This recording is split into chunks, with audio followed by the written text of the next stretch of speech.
Good Okay. day, esteemed colleagues and participants. On behalf of cardiology program at the University of Antioquia, it is a great honor to welcome you to another session in our cardiology approaches series. Today, we are privileged to host Dr. Toby Rogers, an interventional cardiologist. Excuse me, doctor. Yeah. An interventional cardiologist and scientific lead from the MedStar Heart and Vascular Institute Structural Heart Diseases program in Washington, D.C. Dr. Roger has a special interest in all aspects of minimally invasive treatments for structural heart diseases with expertise in transcatheter aortic valve replacement, transcaval access, transcatheter electrosurgery, including lampoon and basilica techniques, paravalvular closures, and various other techniques, high complexity percutaneous procedures. We are grateful to have him with us to share his expertise on this topic. Redo transcatheter aortic valve replacement. It is my great privilege to now invite Dr. Toby Rogers to take the floor. Oh, good morning, everybody, and thank you for the introduction, Jorge. I'm going to spend this morning to discuss this very hot topic of repeat or redo transcatheter aortic valve replacement. And first of all, let me just sort of explain why I think this has become suddenly so relevant and the subject of so many sessions at conferences. And this is some data from the United States um, showing the distribution of surgery, SAVR, and transcatheter aortic valve replacement, TAVR, in the northeast of the United States, stratified according to age. And each column of the color column corresponds to a year from 2015 through to 2021. And so I think unsurprisingly, if you look at patients over the age of 80, the vast majority, 99% by the time we got to 2021, when they present with aortic stenosis, are receiving TAVR as their treatment. If we look at the age group 65 to 80, you'll see that over that sort of 6-year period, the pattern has shifted from almost sort of 50-50 in 2015 of TAVR and SAVR to overwhelming TAVR by 2021, 87%, and only 12% of those patients undergoing surgery. And that would sort of fit with the publication of the low risk data and the change in the American guidelines. But I think where it really is surprising is when you look at patients under the age of 65. And what we saw in 2015 was that the vast majority, 80% of these patients were getting surgery. But over that 6-year period, things have changed also. And by 2021, it was basically 50-50. So patients under the age of 65 present with aortic stenosis. This is across all cohorts. So we don't know if this is tricuspid or bicuspid, but just all patients. Basically, half of patients under the age of 65 are getting TAVR. And we all know that bioprosthetic valves have a finite lifespan and they will at some point fail. And that's not really an issue if you're treating an 80-year-old, because most of those patients will die from other causes and their valve will not be a problem. But I think if this is real and we are truly starting to treat younger patients with TAVR, then we are all going to see in the next few years a massive increase in the number of patients presenting with degenerated either restenotic or regurgitant transcatheter valves. And they are all going to need reintervention. And so because they chose TAVR the first time, I think it's reasonable to assume that they're all going to want a transcatheter solution the second time round. They're not going to be eager for surgery. And we'll talk a little bit about surgery later. So what data do we have on redo TAVR so far? This is probably the largest series to date. There have been some data, larger numbers from the TVT registry, but that's a little difficult to get into the granularity because the TVT registry doesn't allow us, for example, to know what type of valves are being treated. Um, but if you look at this at face value, the outcomes actually look very good, particularly if you look at that top row. So patients who present with a failed TAVR valve, meaning a degenerative valve sort of further down the road. The mortality at 30 days, 1.4%. The residual gradients are in the low teens. Coronary obstruction rate is low. So everything looks great. Where it gets a little bit complicated is when you start to look at within this same series, you look at the combinations. So the in the on the left side, you see that what was the first transcatheter valve, what was the second transcatheter valve. So there was clearly a combination here of balloon expandable inside balloon expandable, self-expandable and self-expandable, and then balloon expandable in self-expandable and vice versa. And this is where it starts to get a little bit more tricky to sort of understand the data because there are a lot of different subgroups. And in fact, we all know there's not just one balloon expandable and one self-expandable valve out there. So if you really drill down into the data from this same series, this is what it looks like, listing all the different possible transcatheter valves for the first transcatheter in the rows and for the second THV in the columns. And now you end up with very small numbers of every possible permutation. And you realize that doing sort of subgroup analyses to identify which combinations are good and which are bad really becomes very challenging because the numbers are just so low. And one big question from this series and all the other published series of Redo TAVR so far is we have no idea what the denominator is.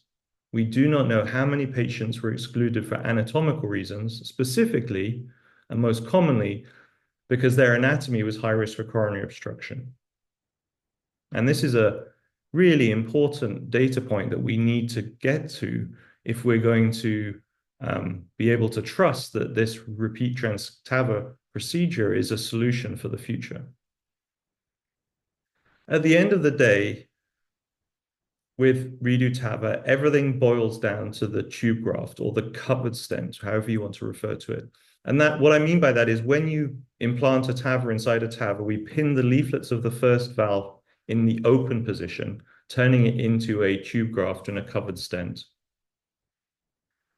What determines the geometry of this covered stent? Well, it's the type and size of the original transcatheter heart valve. And that determines how long those leaflets are, how high they can rise up. But it also matters on the type and size of the second valve, because if, for example, the first valve was a self-expanding, the second is a balloon expander, and when we push it really hard, we can increase the diameter of the stent graft by pushing out the first valve. And then finally, the depth of implant of the second valve can determine the height of the tube graft within the aortic root. Now, that gets complicated because, like I've showed you in one of the earlier tables, there are lots of different permutations, and it's very hard to keep all these numbers and things in your head. The good news is there is now an app which is available, very much like the Valve and Valve app that I'm sure many of you have in your phone now, that will allow you to plug in the different combinations of valves, and it gives you all of these different parameters. So it's a very useful resource to have. But ultimately, like I said, what determines feasibility Redo TAVR is where does this tube graft sit relative to the coronary arteries? This is just me playing with a computer simulation here. And if you imagine this is that covered stent that we're going to create with two valves, again, it really all just depends on how low it is, how tall it is, how wide it is, and how tilted in towards the coronaries as to whether this is going to cause a problem or not. I think it's worth just pausing for a second to consider the difference between coronary access and coronary obstruction. And these two concepts often get sort of confused both in discussions but also in the published literature. Here you have two patients with a blue valve inside a black valve, so a balloon expandable inside a balloon expandable. And I think we can both appreciate that the patient on the left, there shouldn't be any issue with coronary obstruction, as the coronary is completely open, and coronary access will be fine, versus the patient on the left in whom there shouldn't be an issue with coronary obstruction. There's still room around this valve, but getting into the coronary, sorry, with a catheter may be challenging. I think when it comes to redo TAVR feasibility, the question is all about coronary obstruction. Are we actually going to occlude the coronary when we implant the valve? Coronary access, of course, is important for the future, but it's not going to threaten the patient's life right now on the table. And so it's kind of a secondary consideration when you're thinking about a redo TAVR procedure. And when we evaluate CT scans and we start to go through the process, and I'm going to show you a couple of examples now of redo TAVR case planning, the first thing we look for is the coronary risk plane, which is the lowest point of the lowest coronary. And I'm going to show it on all of these slides by this dotted red line here. So you can see here the dotted red line of the left main, which is the lowest of the two coronaries in this patient. And the second question is, where is the tube graft going to reach? How tall is it relative to this coronary risk plane? So let's look at a couple of examples. This is a patient with a failed lotus valve. They presented with restenosis of a lotus valve. The red dotted line shows the coronary risk plane. And I think we can all appreciate that if we put a sapien valve in here, there's room over the top of that lotus valve, which is as high as the leaflets will go when they're pinned. And there should be flow down that coronary artery. We should not have an issue here with coronary obstruction. Here's another case. This patient has already had a valve in valve. So they have a surgical bioprosthetic valve. They had a TAVR valve implanted a few years back. They've represented with restenosis of this TAVR valve. And you can see how low the left main is relative to the both the surgical valve frame, but now also the transcatheter valve. And you can see even before we've done a reintervention here, someone's had trouble engaging the left coronary. And I think we can all appreciate that if we put a valve inside here, pin open those leaflets of the sapien, and potentially push the sapien outwards anymore, we could definitely create a situation here where we close off the entire sinus and occlude this left coronary. So this patient, I think without additional adjunctive procedures is probably not doable. And then let me show you two examples of core valves. And it's true that in general, the taller self-expanding valves are more challenging to evaluate because the leaflets necessarily reach above the coronary in most patients just because of the supraannular design. But the hourglass shape of the frame means that that doesn't necessarily mean it's a problem. So here are two patients. Again, the dotted red line indicates the coronary risk plane, the lowest point of the lowest coronary. And I think we could all appreciate that the patient on the left, we could drop a short balloon expandable valve below the coronary risk plane, and we should not pin the leaflets up in a bad way. Whereas the patient on the right, you know, we might be able to squeak a valve in there, but we're getting a little close, and it's a worry. So once we've determined the height of the neoskirt or the height of the tube graft relative to the coronary, the next question is there room around this tube graft to allow perfusion? And the two measurements that we typically use is the valve to coronary distance and the valve to aorta distance, or STJ, which is the typical point that we're dealing with. So the question is there room between the aortic wall and the now pinned open leaflets, the tube graft that we create, for flow to get down to the coronary? Now, but I think these measurements are crude. We typically use a cutoff of 4 millimeters for VTC and 2 millimeters for VTA. And these thresholds are derived mainly from the valve in valve, meaning TAV in SAV, surgical aortic valve literature. And here you can see a patient with, I'm measuring 2 millimeters around the valve. And that looks small, but distances are a little crude. And I think probably, blood can find its way through this entire area that I've marked here. And surely area would be a more accurate way of predicting this than a simple measurement. I mean, none of us use a single diameter to determine the functional significance of a left main stenosis. We all use area. And I think there is a future where we can probably become more sophisticated, and we'll talk a little bit about that in a few slides. But for now, at least, just because it's simple to measure, we are using these simple single distance measurements. An area has not yet been validated. And, here's an example of a patient with sort of borderline measurements around the valve. But the metallic stent frame of these transcatheter valves is probably protective to a certain extent, insofar as the leaflets can get pinned to the metal, but they certainly can't get pushed out beyond the metal.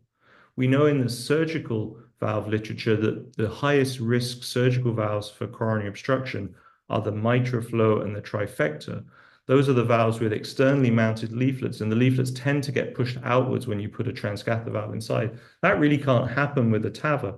So unless we're going to push the actual frame of the transcatheter valve outwards and expand the frame and to narrow that space, we can probably tolerate lower distances and smaller gaps around the valve because the leaflets are held within by the cage of the transcatheter valve. Again, it's a little speculative, but it probably explains why more cases that are maybe borderline are actually feasible because of this protective mechanism.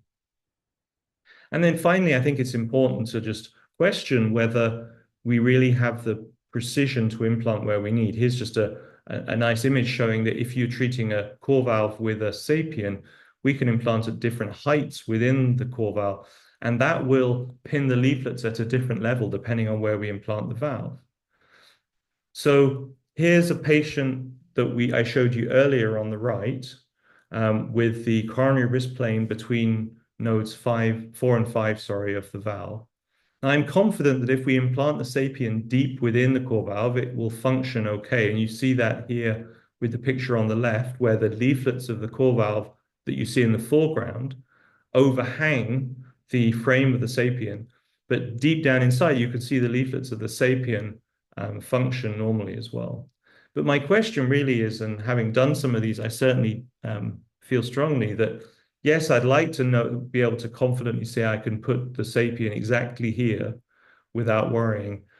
But, most of these procedures are done under conscious sedation. If the patient takes a deep breath, or if, as the balloon inflates, it melon-seeds a little bit, I think it's very possible that this valve could drift up a little bit during the actual implantation. And in this patient, a few millimeters higher could be the difference between an obstructed coronary and a patent coronary. And that, as we know, could be the difference between life and death on the table in the cath lab. So let's just go through an actual CT analysis, and then we're going to talk about solutions when we have a patient whose anatomy maybe is concerning for coronary obstruction. So this is a real patient with a failed TAVR valve.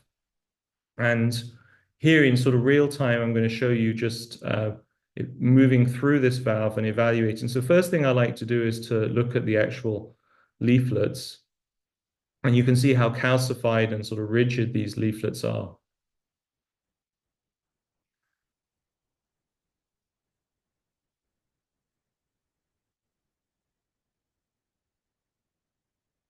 And although there is some room around the valve at the level of the coronary, you can see above the coronary at the level of the STJ, this valve is really in direct contact with the aorta. So if we pin these leaflets up and create a tube graft all the way to the STJ, we risk jailing that entire left sinus and occluding the flow to the left coronary. Let's see, is this the same one? So here we go. So now you're going to see me pan up and down. So this is to the STJ. You see the valve is in direct contact with the STJ at this level here. There is room in the sinuses, but there's very little room at the STJ.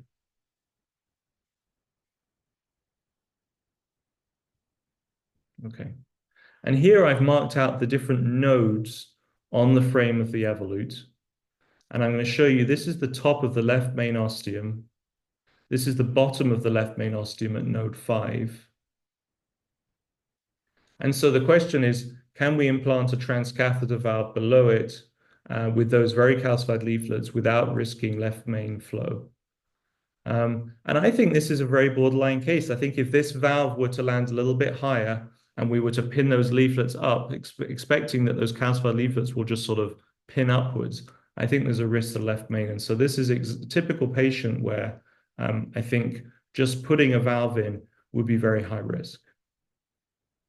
As I say, you can imagine here, if this drifts a bit higher, we could be okay down here. We could be definitely not okay up here. Perhaps more advanced simulation is needed. This is an example of one of these newer simulation technologies where you can upload a CT and the company can implant a transcatheter valve inside just to give you a better understanding of what might happen. This is not the same patient, it's a different patient, but it just shows you what newer technology is capable of doing. So in a patient who has a coronary that is perceived to be at risk, what options do we have? Well, obviously surgery remains an option. Surgical explant of the transcatheter valve and then implantation of a surgical valve. And we'll talk about that again at the end of my talk. But again, at the moment, I think it's reasonable to assume that most patients that come back are going to want to have a transcatheter solution. And so leaflet modification is probably the most physiological approach to treating these patients. I'm not really going to talk about coronary protection, meaning putting a stent in, because I think compared to surgical TAVR SAV, when you're dealing with two transcatheter valves, that's very unattractive because you have so much metal work. And if you trap a stent between two layers of TAVR valves, you're going to just crush the stent. That stent is not going to be strong enough to hold a transcatheter valve frame out of the way. And so I think it's very unattractive actually for coronary protection in these redo TAVR procedures. So we've talked about coronary obstruction, but I want to just focus on a couple of mechanisms of coronary obstruction and point out which ones are amenable to leaflet modification and which are not. So the top two, deficient sinus, meaning there's just very little sinus of Valsalva, or sinus sequestration, which I think is the more common mechanism of coronary obstruction with redo TAVR, where the stent graft you create is just going to pin against the STJ and occlude the entire sinus below. Both of those are amenable to leaflet modification with basilica, whereas massive balls of calcium on the leaflets, you can see here, this is obviously a native case, but it stands true for valve in valve and TAV in TAV. Or cases where the coronary is just so low and you worry that the covered portion of your transcatheter valve could occlude a coronary. Both of these are not great for basilica. I showed you earlier a simulation. This is another example from a different company. This is called DASI simulation. This patient has a SAPIEN in place. You can see the left coronary in particular is below the frame of at the top of the frame of the SAPIEN on the left. And now I'm going to show you a simulation of implanting another SAPIEN inside this one. And you can see how the green leaflet, which is the leaflet facing the left main, is plastered open and right up against the left main. And if we just sort of rotate round, I think we can all see that there is definite risk to flow down the left coronary in this patient. So classic basilica, again, this was mainly developed as a tool to treat, to enable TAV in SAV, or to treat failing surgical valves. And here you can see an example of a SAPIEN and a core valve implanted inside a MitraFlow. What we do is we cut a slice in the leaflet in front of the coronary, expecting when we implant the valve that we push the two halves of the leaflet aside. So there's no tissue removal here, just a slice. And that creates room for flow through the open cells of the transcatheter valve to the coronary. I'm sure most of you have seen this animation, but just to show how it's accomplished, we put a catheter above the valve, a snare below the valve.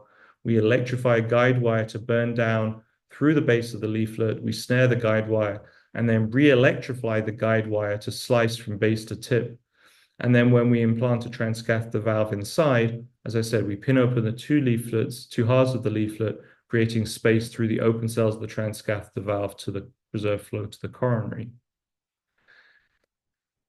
This is an example of basilica in a native valve, just to go through those steps again. So burning through the base of the leaflet, grasping the leaflet, slicing it, and then implanting a valve. And like I say, this procedure has been developed and mainly for TAV in SAV, but also for TAV in native in patients with just high-risk anatomy. And we do have some reasonable data on basilica now. This is data that we published a couple of years ago, over 200 basilica procedures from 25 centers in North America and Europe. These were your typical TAVR patients. Most of them were for failing bioprosthetic surgical valves, although a quarter of them were for native aortic stenosis. Most of them were single left basilica, although 20%, 1 in 5 was a double. The reason I think there are most lefts more than right is anatomy. The left coronary typically sits lower than the right, and so it's more commonly at risk of obstruction. In terms of the outcomes, procedural outcomes were good, very low rates of mortality, comparable with what you'd expect in this high-risk TAVR cohort. And we've always been concerned when we implement the leaflets of a degenerative valve that we may release debris and cause stroke, but actually the stroke rates in this were very low, and again, very comparable with published rates of just TAVR procedures. If we compare single and double, there was a numerical trend towards more stroke with the double basilicas, but this didn't reach statistical significance. And approximately half of the patients in this cohort received a cerebral embolic protection device. And again, there was a trend towards more stroke in the patients who did not receive cerebral embolic protection, but this didn't reach statistical significance. But I think most of us nowadays, if we're doing a complex basilica on a calcified valve, would put a sentinel device in if the patient's anatomy is favorable. We do have some new tools to do these basilica procedures. This is the Telltale electrosurgical guide wire that is currently being studied in a clinical trial in the US. So it basically follows the exact same recipe as regular basilica, except the guide wire at its core is a dedicated electrosurgery, properly insulated 014 guide wire with gold markers at the tip and in the mid where you make the flying V. It has a little gadget you can see in that little video on the left that makes a perfect flying V every time. And it has all the accessories, guide wires and wire grippers, and importantly, properly shaped guide catheters to make basilica easier. And this is currently recruiting in the US, very nearly completed with this study. And hopefully this toolkit will be available for everyone soon. You may also have heard of the shortcut device. This is a dedicated tool to perform basilica in bioprosthetic valves. It uses a blade, so mechanical leaflet modification rather than electrosurgery. The results of the 60-patient trial were presented earlier this year with a successful splitting in 100% of patients and freedom from coronary obstruction in 95% of patients at 30 days. And this device was actually just approved by the FDA yesterday. So we're finally getting to the point where we have dedicated devices.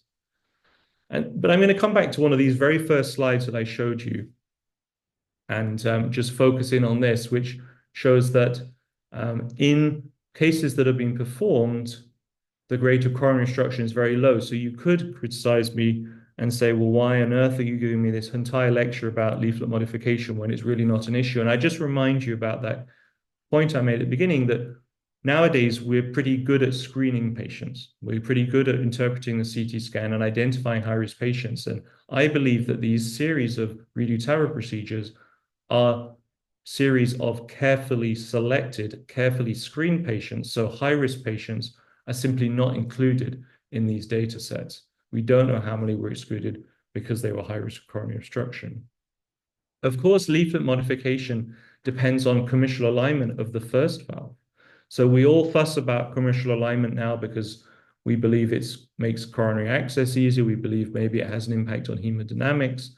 But certainly for redo TAVR, if you have a leaflet in front of the left main, well, there's lots of options to modify that leaflet. If you have a commissural suture post right in front of the left main, our options are far fewer.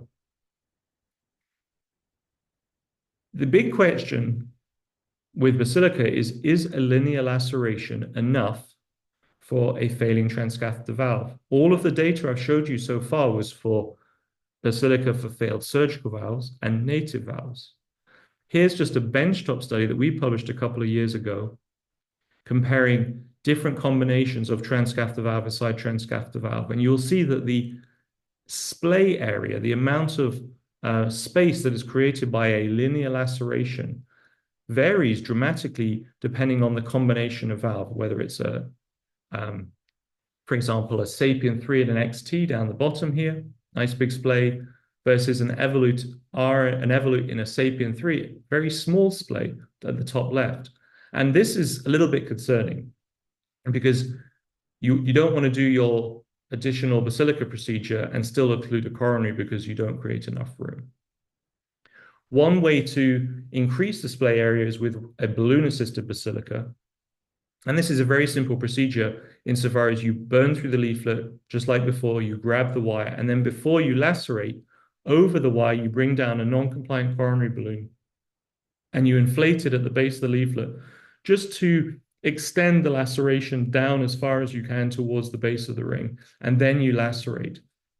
And we showed, at least on the benchtop, that the splay area with balloon-assisted basilica is significantly larger than with just a regular laceration alone. And so this may be a solution to optimize basilica in a combination of transcatheter valves that is maybe less favorable to basilica. And just to keep it simple, which transcatheter valves are less favorable for basilica? Which ones do you get less of a splay? It's typically, unfortunately, the more modern ones. So it's the current generation Sapien, it's the current generation Evolut valves. And that's just because the leaflet design has changed from those early generation TAVRs to today. Now the leaflets are longer, there's more redundant to allow for post-dilatation, for ballooning, for crimping. And unfortunately, that makes them less responsive.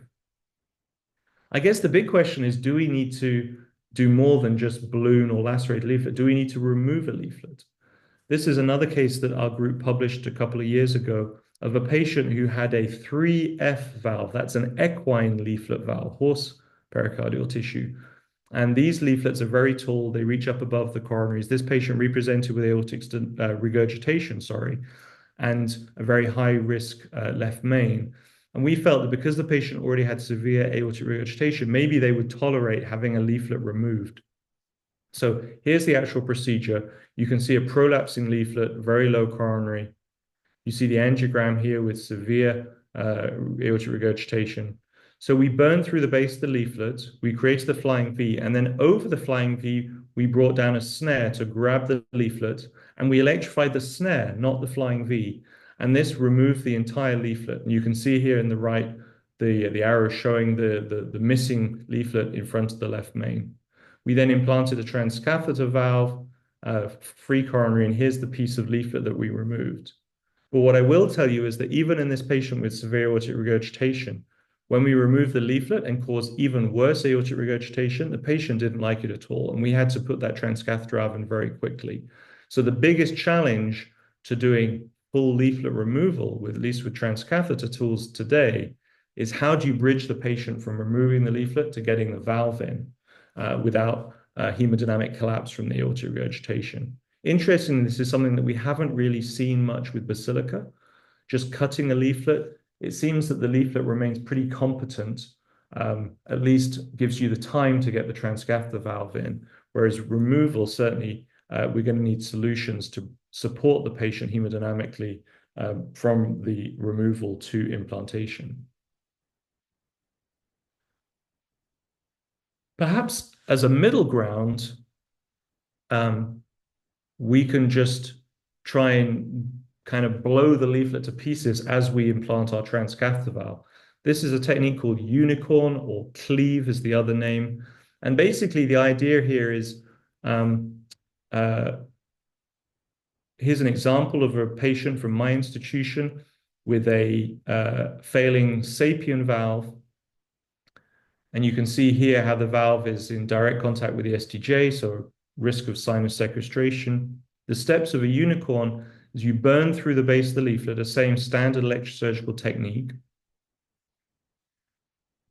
And then we inflate pass a non-coronary balloon, a non-compliant coronary balloon into the leaflet, and then we inflate a larger balloon inside the leaflet. So we're across the base of the leaflet here. You can see the waist, a little bit like when we do a septostomy. So we're just dilating up a hole inside the leaflet. And then we implant the transcatheter valve inside the leaflet, basically just tearing the leaflet apart, trapping it off to the side. Here you can see we implanted an evolute and then did a post-still. And then here's the final picture with good flow into the coronary and no gradient at all. This patient had a 20 millimeter sapien valve. Patient was 92 years old, no gradient at the end of procedure, no coronary obstruction. So maybe this sort of hybrid using electrosurgical technique to traverse the leaflet and then sort of more mechanical method to just tear the leaflet is a good solution. I want to point out this only works to protect one coronary. You can't tear two leaflets at once with this technique. So it only works if it's a single coronary at risk. If both coronaries are at risk, then basilica is still your only way to be able to do two leaflets in one patient. I want to spend the last few moments talking about surgery. So if a patient comes back with a failed transcatheter valve, there are obviously some reasons why a redo TAVR is not an option. The most obvious one is endocarditis. We don't want to just implant another valve inside an infected valve. But there are other reasons. Coronary obstruction is one, patient prosthesis mismatch. And we do have some data now on outcomes after surgical explant of transcatheter valves. And if you look at that picture on the left, you'll see comparing redo TAVR and TAVR explant that mortality at 30 days is substantially higher with TAVR explant. It's still higher at 30 days and it's higher at 1 year. And so this means we have to think very carefully about surgery when a patient comes back with a failed transcatheter valve. Some of the early difference between redo TAVR and TAVR explant, I'm sure, is because endocarditis was included in these explant TAVR series. And we all know that surgery for endocarditis is high risk and is associated with high morbidity and mortality. But in fact, if you look at this data and exclude the endocarditis patients, there is still higher mortality with surgical explant. And again, if you drill down into the data, some of this is probably associated with the fact that there was a lot of concomitant surgeries performed. So in the process of explanting the TAVR valve, there is an injury to the mitral leaflet, and then they have to do a mitral valve repair or a mitral valve replacement. In the process of explanting the TAVR valve, they injure the aorta and they now have to do a limited ascending aorta replacement. All of these things that you add to the procedure potentially add to the complexity and add to the complications. And I think what we are seeing is a rapid learning curve for surgeons who are performing these procedures. And if you look at a landmark analysis of redo versus TAVR explant, all of that mortality difference is up front. It's loaded up front in the postoperative period. And if we re-zero the patients that have survived 1 month and look at the long-term outcomes, they're very similar. So I think if we can get the patients through this initial postoperative period for surgery, then there is very good chances that it will be as good at it as if not better than redo TAVR in the long term, because they'll have a quote clean aortic valve replacement at the end of it, rather than a valve inside a valve with a covered stent that will make accessing the coronaries challenging. And also, I think it's important to remember that this early experience is mainly in high-risk patients. we are, going back to that very first slide, going to start to see younger patients who represent with a failing transcatheter valve who are low risk for surgery. They have no comorbidities, they're healthy, 60, 70-year-olds. And at that point, surgery becomes a much more realistic and potentially better strategy. And so I want to just put a plug in for this clinical trial that we're running from my institution called Revive TAVR, that will be the first randomized trial of redo TAVR and TAVR explant surgery in patients who are low or intermediate risk for surgery who present with a failed TAVR. We have FDA approval for this trial. We have IRB approval. We're just waiting in the US for reimbursement approval. And this is a global study. We're looking for centers in the US, South America, Europe, you name it. It's a global study. The primary endpoint will be at 12 months, composite of death, stroke, and rehospitalization. And I think this is a really important study because when these younger patients come back to your clinic with a failed transcatheter valve in years to come, you're going to want to know what to advise them to do. Should they have another TAVR? Should they go for surgery? And this trial will hopefully give us the answer to that. Finally, I want to just address this question. Is there a wider role for leaflet modification, not only to prevent coronary obstruction? My entire talk today so far has been about coronary obstruction, but I think there is at least some good benchtop data and some anecdotal clinical data to suggest that leaflet modification also makes coronary access easier. It makes sense, right? If the coronary is low, maybe there's no risk of coronary obstruction, like I showed you these cases earlier. This patient here, lots of room into the coronary for flow, easy to get a catheter in. This patient over here, coronary obstruction, not an issue, but it's going to be challenging to get a catheter in. If we had modified the leaflets of that first valve, then we could probably engage the second coronary through the cells of the first valve, through the split that we create with leaflet modification. And whilst this is certainly not sort of on the mainstream at the moment, I think it's certainly possible that once we have dedicated tools like Shortcut, like the Telltale system, to make leaflet modification easier and quicker and safer, I think there may be a wider role for this. So just to run through and summarize, I think it's worth downloading the app so that you have a reference source in your pocket for all the different geometries and dimensions of redo TAVR according to the combination of valve. Many of the players in this game, in particular the industry, are working diligently to standardize the methodology and the report format for CT analyses so that when you send off your CT scan of a patient with a failed transcatheter valve, you get a report back that is simple to understand and easy to interpret and plan your procedure.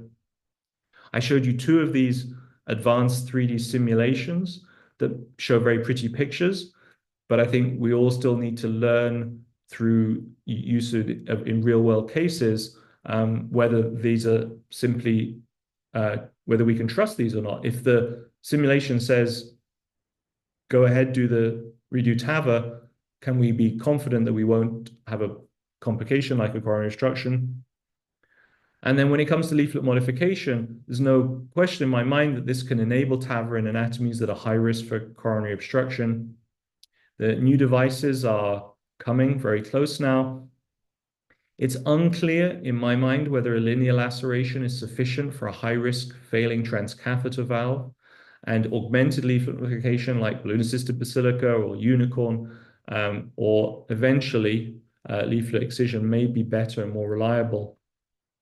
But I do think that now is the time to do a randomized trial comparing surgery and redo TAVR in operable patients, because if we don't do it now, then 10 years from now, we're going to be dealing with the same question. A young patient comes back with a failing transcatheter valve, and we won't know what to advise them in terms of treatment strategy. So I think I'm up against my 45 minutes. I'll stop there, welcome any questions, and thank you very much for your attention this morning.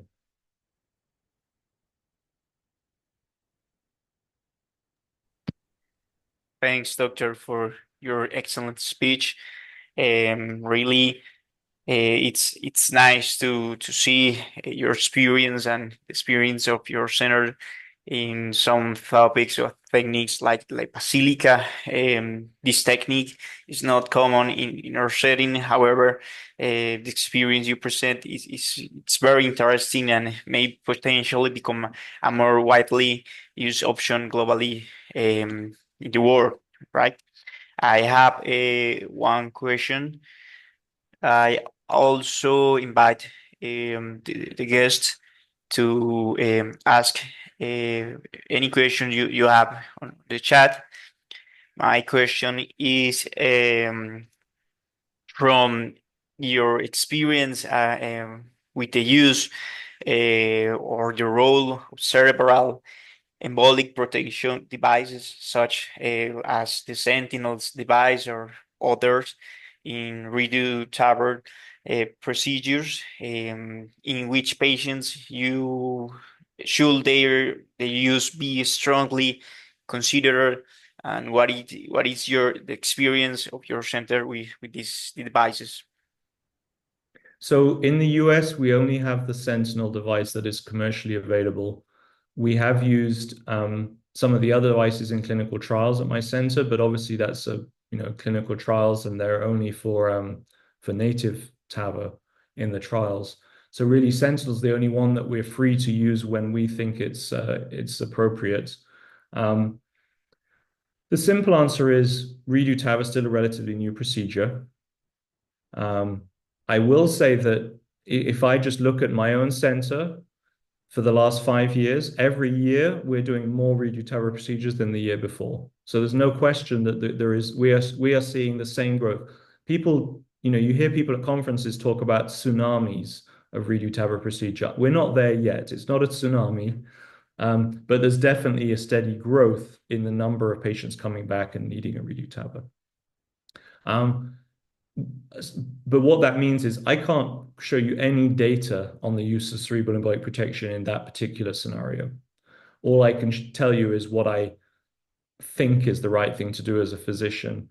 And I think that it depends on what I'm planning to do. If it's a simple quote, I'm going to go in, implant a valve, and come out again. I don't think I would necessarily use a cerebral embolic protection. I don't think that's probably any higher risk than, regular TAVR. And at the moment, the data is still equivocal as to whether this actually prevents stroke in regular TAVR. If I'm going to do something like additional leaflet modification and the leaflets are very calcified, if there is any hypotonia leaflet thickening halt on the leaflets that could be thrombus, and I'm going to do something, then yeah, or anything anatomically plus knowledge in advance that I'm going to be doing extra procedural steps, then I don't see any downside really. If there's one thing I feel pretty strongly about with Sentinel at least is that it's a pretty safe procedure. I don't think I'm going to cause much harm with Sentinel. So when you're balancing the risks and the benefit, to me it seems a pretty easy one. Anything at all on the CT or in the procedural steps that I think increases risk, I would use it. But I can't quote you any data. I see a couple of questions in the chat. Maybe I can address those. Yeah.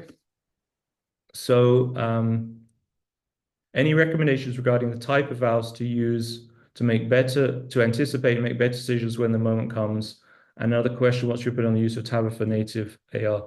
So I think the first question is there a particular valve that you can put in as the first TAVR to make the second one easier? I think that's a great question. And it's certainly one that I've spent a lot of time thinking about. I think the simple answer is right now, none of our transcatheter valves are perfect. Intuitively, you'd want to say that putting a short frame valve like such as a Sapien first would be better because it's shorter, the leaflets shouldn't reach as high. But I can tell you, I see a lot of CT scans, both in my own practice and I review for other centers as well, where the Sapien is in direct contact with the STJ. It's going to occlude the coronaries just as bad, so to speak, as a tall supraannular valve. And so it all comes down to patient anatomy and the combination of valve you're putting inside. So I certainly don't think there is a sort of slam dunk first valve that gets you out of trouble in the future. You can have problems with no matter what. Sometimes, sometimes the commissures can become a problem. Like I mentioned, commissural alignment of the first valve is important if you're going to need to leaflet modification. At the moment, with a sapien, I don't have any control over commissural alignment, whereas with a core valve, I do. So potentially there's an advantage for the first valve being a valve that you can commissurally align. Again, these are theoretical considerations, but I think today my advice is pick the best valve for the patient today. And I think it's too early to be thinking that one valve is better for the future. So if you have a very small annulus in a small patient, and you're worried about patient prosthesis mismatch, then maybe a supraannular valve is your better choice up front. For example, if you have anatomy that's very favorable with high coronaries and you can put a sapien and be below it and not have an issue, then great. But I don't recommend one valve over the other because of feasibility for the future. TAVR for native AR, I've been very fortunate. I've been able to use JenaValve both in the trial, in the continued access since then, and I've also had some experience with the J valve. And I think the dedicated valves are just a lot better than using TAVR valves off-label. So hopefully you guys will have access to those for the future. But I think native standalone AI, if you can, use a dedicated valve. And then I see a couple other questions. Any discussion about antiplatelet treatment after redo TAVR, or it's the same protocol like TAVR? It's a really good question. Again, completely data-free zone. I think I would lean towards stronger, possibly even anticoagulation in these patients. There's no question that we've seen patients come back with leaflet thrombosis after just valve in valve procedures, be that valve in TAV in SAV or a TAV in TAV.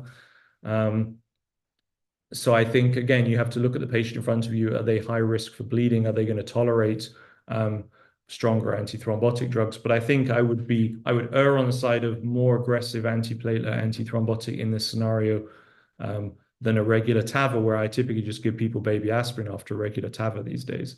But again, completely data-free zone. And then, do you use any brain protection devices during the basilica procedure or valve removal? So a simple answer is in the published literature we have on basilica, it's about 50-50, and that's partly because there are lots of places in the world that don't have access to cerebral embolic protection. In my personal practice, if I can get a sentinel in for a basilica, then yes, I will use it. But not every patient has good anatomy. Some patients come back and they have no radial artery, or their subclavian artery is really tortuous and unattractive. But if I can, then I don't see any reason not to. And I've definitely seen debris in a sentinel basket after a basilica, but then I've seen debris in a sentinel basket after a TAVR as well. So you never know whether it's the basilica that caused the debris release or if it's the actual transcatheter valve implantation. Okay, doctor. At the moment, there are no more questions. I don't know if you would like to give some last words. I think I've spoken enough this morning. Thank you for inviting me. It's a pleasure to talk. Please don't hesitate to reach out if you have any other questions. I think happy to share my email in the chat as well. And have a great rest of your day. Ladies and gentlemen, as we conclude this excellent session, I want to extend our deepest gratitude to Dr. Toby for his invaluable contributions and sharing his profound knowledge on this important subject. On behalf of the cardiology program at the University of Antioquia, thank you once again for your time and dedication. Wishing you all the best in your future. Goodbye and stay well. Bye bye.